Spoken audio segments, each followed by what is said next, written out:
오늘 우리는 세례 요한의 아버지인 사가랴가 성령의 충만함을 받아 예언하는 말씀을 오늘 보고자 합니다. 근데 오늘 이 말씀은 그냥 세례 요한의 아버지 사가랴가 예언하는 그 의미, 그 이상의 의미를 갖고 있습니다. 왜냐하면 이 예언은 400년 만에 이 땅 가운데 주신 하나님의 예언이기 때문에 그렇습니다. 구약의 마지막 선지자는 말라기입니다. 말라기 이후에 400년 동안 하나님은 세상을 향하여 침묵하셨습니다. 이스라엘 백성들에게도 침묵하셨습니다. 그들에겐 굉장히 어려운 그런 시대적인 어려움들이 있었지만 그들의 부르짖음 가운데도 하나님은 400년 동안 선지자를 통해 하나님의 말씀을 주시지를 않았습니다. 그런데 그 400년이 지난 이후에 이 사가랴를 통하여 하나님은 하나님의 예언을 선포하고 계신다는 거죠. 그냥 사가랴의 예언 이게 아니라 400년 만에 하나님이 주시는 예언이다라는 그 무게감을 오늘 우리는 알아야 한다는 거죠. 그래서 오늘 우리는 이 말씀을 나누기 전에 우리가 흔히 잘 갖게 되어지는 오해 하나를 좀 풀고 넘어가 보기를 원합니다. 어떤 오해이냐면 이 누가복음 1장 앞에 부분에 보면 어떤 사건이 나타나느냐면 이 사가랴가 제사장의 직분을 감당하기 위해서 지성소로 들어가서 향을 드리려고 합니다. 근데 그때 가브리엘 천사가 나타납니다. 그리고 이 사가랴에게 이제 그 너의 아내 엘리사벳을 통하여 아들을 줄 것인데 그 아들의 이름을 요한이라 하라는 그러한 예고를 받게 됩니다. 그때 사가랴가 이렇게 반응을 합니다. 내가 이것을 어떻게 알겠습니까? 내가 많이 늙고 아내도 나이가 참 많습니다. 이렇게 사가랴가 반응을 합니다. 그랬더니 천사가 이렇게 대답을 합니다. 나는 하나님 앞에 서 있는 가브리엘이라 이 좋은 소식을 전하여 너에게 말하라고 보내심을 받았노라. 보라, 이 일이 되는 날까지 내가 말 못하는 자가 되어 능히 말을 못하리니 이는 내가 내 말을 믿지 아니한 이거니와 때가 이르면 내 말이 이루어지리라 하더라. 이렇게 천사가 이야기를 합니다. 그리고 나서부터 진짜 이 사가랴가 10달 동안 세례 요한이 날 때 동안 말을 못하게 됩니다. 그래서 우리가 흔히 이거를 사가랴가 믿지 못해서 징벌적으로 얻은 현상이 말을 못하는 현상으로 우리가 이해할 때가 있습니다. 근데 우리는 이 부분을 달리 이해해야 합니다. 왜냐하면 비슷한 사건이 구약에도 나타납니다. 어떤 때 나타나느냐면 아브라함에게 그런 일들이 나타납니다. 하나님의 사자들이 소돔을 멸망시키려 가는 길에 아브라함이 그 사자들을 초청해서 대접을 하게 됩니다. 그때 여호와의 사자들이 이 아브라함에게 이렇게 선포합니다. 내 아내 사라가 어디 있느냐? 장막 안에 있습니다. 그때 사자가 이르시되 내년 이맘때 내가 반드시 너에게로 돌아오리니 너의 아내 사라에게 아들이 있으리라 하시니 사라가 그 뒤 장막 문에서 들었더라. 아브람과 사라는 나이가 많아 늙었고 사라에겐 여성의 생리가 끊어졌는지라. 사라가 속으로 웃고 이르되 내가 노쇠하였고 내 주인도 늙었으니 내게 무슨 즐거움이 있으리요? 그랬더니 여호와께서 아브라함에게 이르시되 사라가 왜 웃으며 이르기를 내가 늙었거늘 어떻게 아들을 낳느냐 하느냐? 여호와께 능하지 못할 일이 있겠느냐? 기한이 이를 때에 내가 너에게로 돌아오니 사라에게 아들이 있으리라. 다시 이렇게 선포해 주십니다. 근데 그때 사라가 두려워서 부인하여 이르되 내가 웃지 아니하였나이다. 이르시되 내가 웃었느니라. 이런 성경의 대목이 나옵니다. 거의 상황이 비슷합니다. 사라에게 아들을 줄 것이다라고 예고를 하셨더니 사라가 속으로 웃으면서 생각을 하죠. 아유, 나도 지금 나이가 얼마나 많은데 남편도 얼마나 많은데 어떻게 나의 아들을 가질 수 있겠어? 하면서 비웃은 겁니다. 비웃은 정도가 아닙니다. 나중에 왜 비웃느냐고, 나는 하나님이다. 능하지 못한 일이 없다. 아들을 반드시 낳을 것이다. 너가 왜 비웃었어? 라고 얘기했더니 이 사라가 나 비웃지도 않았다고 완전히 오리발을 내미는 상황이 되어지죠. 그 다음에 어떤 상황이 벌어지기 쉽습니까? 내 인연, 네가 내 죄를 알지 못하느냐 뭐 이러면서 내가 웃었대는데 안 웃었다고 네가 얘기를 하느냐고. 사람 마음은 속으로 웃은 거니까 잘 알지 못했을 거라고 생각하니까 뭐 대강 덮으면 덮어줄 줄 알았지만 하나님 앞에서 그게 통합니까? 사라가 2번이나 잘못했잖아요. 근데 사라에게는 어떠한 징벌적인 일도 일어나지 않습니다. 평화롭게, 은혜롭게 사라는 이삭을 낳습니다. 아니, 사라는 사가랴보다 더 했는데 아무 문제가 없었어요. 근데 사가랴는 왜 이런 징벌을 얻어야 되느냐라는 거죠. 또 생각해 보면, 아니, 지금 향을 드리러 지송소에 들어갔는데 갑자기 천사가 나타나서 네가 아들을 낳을 것이라고 그러면 사람 중에 누가 할렐루야 아멘 그냥 거저 받아들일 사람이 누가 있겠습니까? 우리들도 보면 갑작스럽게 좋은 소식을 들으면 우리의 반응이 어떻게 됩니까? 대부분 감사합니다가 먼저 되지 않아요. 진짜요? 정말요? 이런 반응이 먼저 되잖아요. 뭐라고요? 뭐 한 번 더 듣고 싶어서 그런지 믿기지가 않아서. 좋은 소식일 경우엔 더 그런 반응들이 자연적으로 어떻게 보면 뭐 반사적으로 그렇게 나타나는 게 사람의 모습이지 않습니까? 어떻게 보면 사가랴한테 너가 아들을 낳을 것이다. 그때 덤덤하게 네 감사합니다. 이게 더 이상하겠죠. 내가 늙었는데요. 아내도 늙었는데요. 어찌 그런 일이 있을 수 있겠습니까? 이게 사라가 죄가 많아서가 그렇지 않아요. 사가랴는 의인이라고 하나님도 인정하신 분들이거든요. 때문에 우리는 이 부분을 이렇게 이해해야 한다는 것이죠. 네가 나의 말을 믿지 아니하거니와 때가 이르면 내 말이 이루어지리라. 이 부분을 네가 내 말을 믿지 않았기 때문에 너는 10달 동안 말을 못하는 벌을 받을 거야 라가 아니라 네가 내 말을 믿지 못하기 때문에 내가 너에게 확신을 주겠다. 너에게 증거를 주겠다. 라는 은혜로 이 부분을 받아들여야 한다라는 얘기죠. 생각해 보세요, 여러분. 사가랴가 그냥 천사가 방문했는데도 사라처럼 그냥 돌아갔다고 치면 오히려 사가랴는 야, 이게 꿈인가 생신가? 다시 한번 의심할 수 있었을 거예요. 근데 정말로 엘리사벳이 아이를 가지면 노산이니까 끝까지 애를 잘 낳을 수 있을까? 굉장히 전전긍긍하며 그 10개월을 보낼 수도 있었을 거예요. 근데 말이 안 나오기 시작하는 거예요. 자기가 말을 잘했는데 천사가 말하는 그 이후부터 말이 안 나오기 시작하는 거예요. 이건 어떤 의미를 갖겠습니까? 물론 말을 못하는 게 답답하겠죠. 어떻게 보면 징벌적으로 다가올 수도 있을 것입니다. 근데 그런 말을 못하는 답답함보다 말을 하지 못하는 이 상황이 내게 주신 이 아들이 참 진리로 주시는 아들이고 반드시 주실 것이라는 약속의 증거로 받아들일 수 있지 않겠냐는 거죠. 내가 말을 못하는 순간 하나님의 역사는 계속되고 있는 것이니까 우리 아내가 나이가 많았지만 아이를 가지고 있어도 이 아이는 반드시 건강하게 출산할 것이라는 확신을 그 안에서 주지 않겠냐는 거죠. 그 확신이 말을 못하는 답답함보다 얼마나 더 큰 은혜와 복이 되겠느냐라는 것이죠. 또 한 가지 10개월 동안 말을 못하는 거예요. 말을 못한다는 것은 소통하기가 쉽지 않은 거예요. 나중에 보면 이 서판을 가지고 다니게 되는데 일일이 할 말 다 적으면 피곤하고 힘들거든요. 그래서 보면 말을 안 하게 될 겁니다. 그죠?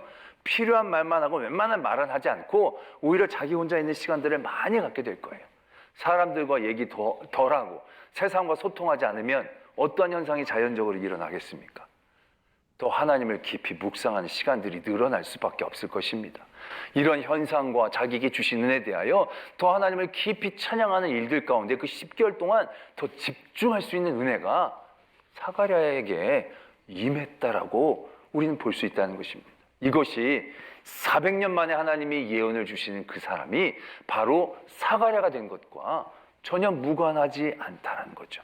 오히려 그 10개월이 하나님이 사가랴에게 주신 더 깊은 증거의 시간이 됐고 더 깊은 영성의 시간이 되어졌을 때 400년 만에 주신 하나님의 예언을 담아낼 수 있는 그 사가랴가 되어졌다 라고 우리는 받아들여야 더 맞다라는 거죠.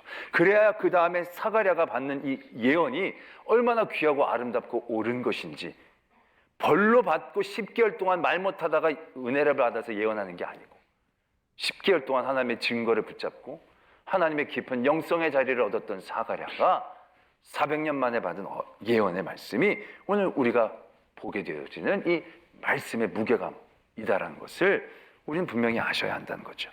그리고 이 말씀은 다시금 바라보게 됩니다. 말씀은 우리가 다 아는 예수 그리스도의 사역들을 선포하는 겁니다. 뿔이나 다윗의 자손 중에서 뿔이 나타나서 그동안 우리를 억압하고 억누르던 원수와 미워하는 자들에게서 우리를 구원하고 건져낸다라는 것입니다. 우리가 너무 잘 아는 메시아의 사역을 다시 한번 예언하고 있습니다. 그런데 그것만으로 끝나는 것이 아니라 이 세례 요한에 대한 예언을 하면서 우리가 읽진 않았지만 76절에서부터 이렇게 말씀이 적혀져 있습니다. 이 아이여, 내가 지극히 높으신 이의 선지자라 일컬음을 받고 주 앞에 앞서가서 그 길을 준비하여, 이게 중요합니다, 주의 백성에게 그 죄 사함으로 말미암는 구원을 알게 하리니.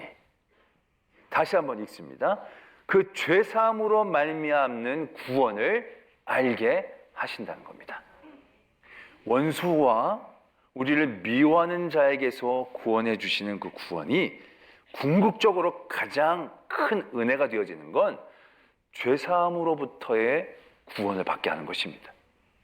그런데 이걸 그 당시의 사람들은 잘 이해를 못했다는 거죠. 왜냐하면 그들의 삶의 자리에는 원수가 있었거든요. 미워하는 사람들이 있었거든요. 그들이 메시아를 간절히 원했던 이유도 바로 원수가 눈앞에서 사라지는 거예요. 그들의 손에서 자기가 구원을 받는 거예요.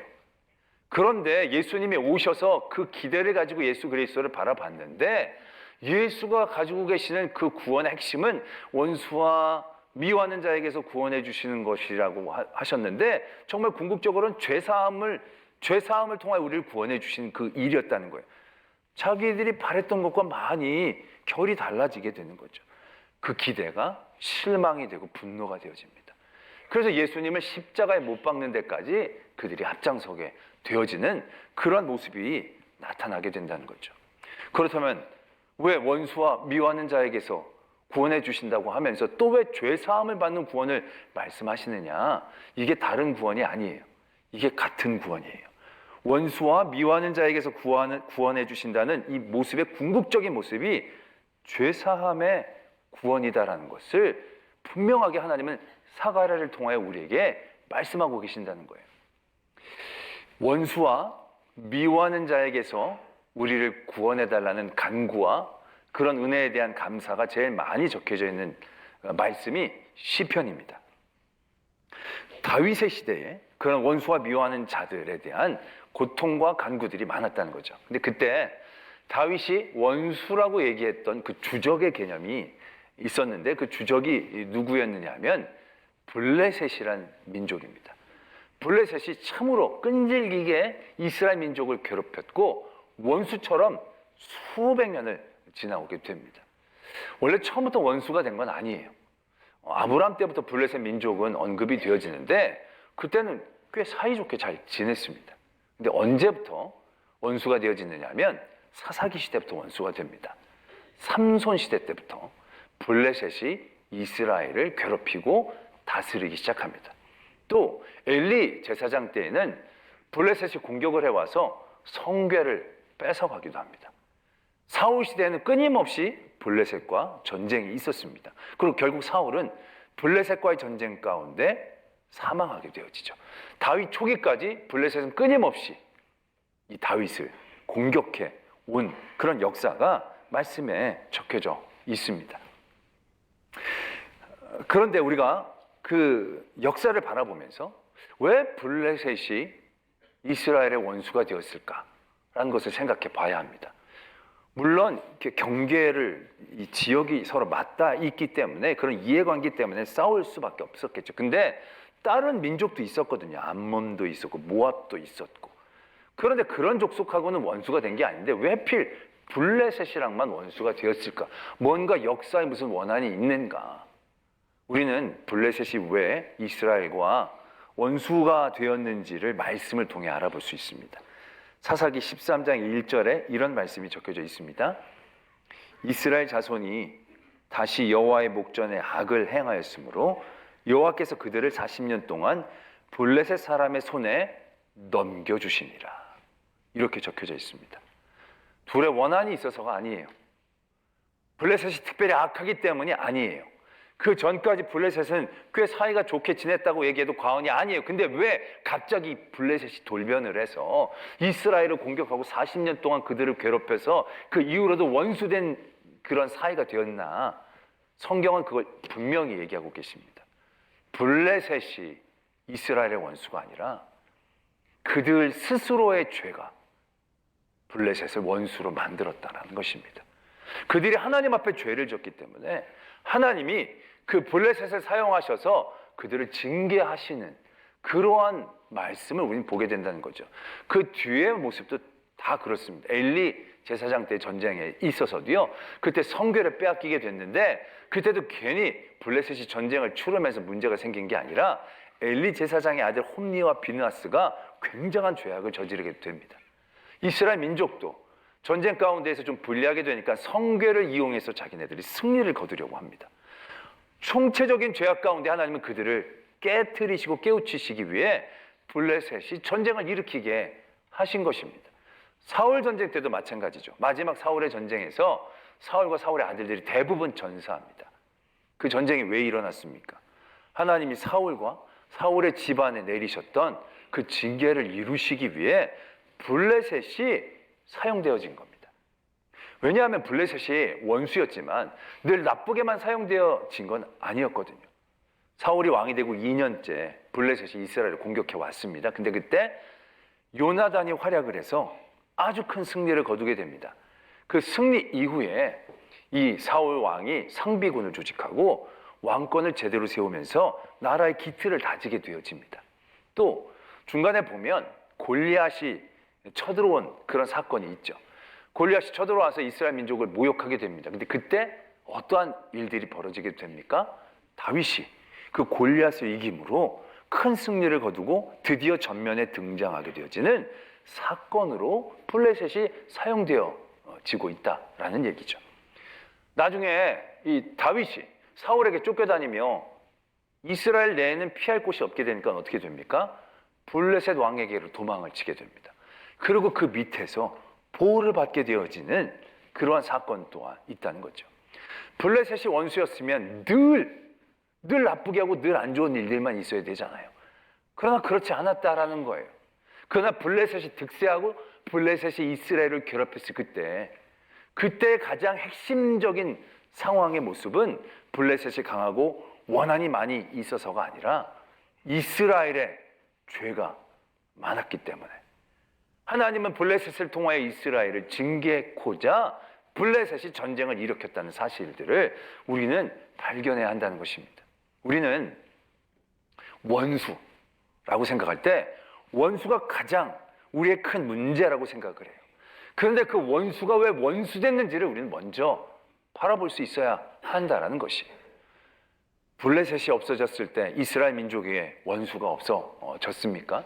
아니거든요. 나중에 블레셋은 다윗 왕 때 거의 평정이 됩니다. 그렇다고 이스라엘 민족이 그다음부터 원수 없이 지낸 건 아니지 않습니까? 지금 예수님 이때 당시에 이스라엘 민족의 원수 같은 민족은 누구였겠습니까? 로마였거든요. 로마에 굉장한 탄압을 당했거든요. 굉장한 억압을 당하고 있었거든요. 그들은 이 로마만 없어지기를 간절히 사모하고 있었거든요. 근데 그 로마 이후에 이스라엘 민족, 로마도 결국 나중에 멸망을 하죠. 그런데 그 멸망 후에 이스라엘 민족에게 원수가 다시 없었습니까? 그거 아니거든요. 기독교인들에게도 로마 제국은 굉장한 원수였던 때가 있었습니다. 엄청난 제국의 탄압 때문에 굉장히 많은 교인들이 순교를 당했던 때가 있었다는 얘기죠. 근데 여러분, 나중에 가장 기독교가 융성해지고 가장 큰 힘을 가지고 선교했을 수 있었던 건 어느 시대입니까? 로마 시대인 겁니다. 어제의 원수가 오늘은 하나님의 도구가 되어지고 있다는 얘기죠. 그러니까 그 원수가 궁극적인 원수가 아니라는 걸 우리가 분명히 깨달으셔야 된다는 겁니다. 그게 원수된 건 그 자체가 원수여서가 아니라 우리의 죄의 문제, 그 죄가 우리 안에 있기 때문에 그 존재들이 원수가 되어졌다는 그 궁극적인 문제를 파악할 수 있어야 된다는 것이죠. 오늘 예수님이 이 땅에 오셔서 원수의 손에서 우리를 구원해 주신다 말씀하십니다. 그리고 가장 궁극적인 원수의 손에서 우리를 건져주시기 위해 오셨음을 말씀하고 계시는 거예요. 그게 바로 뭡니까? 죄에서 사함을 얻게 하신다는 겁니다.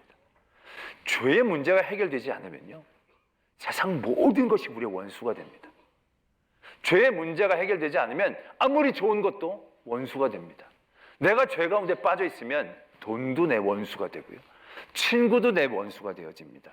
가족도 내 원수가 되어집니다.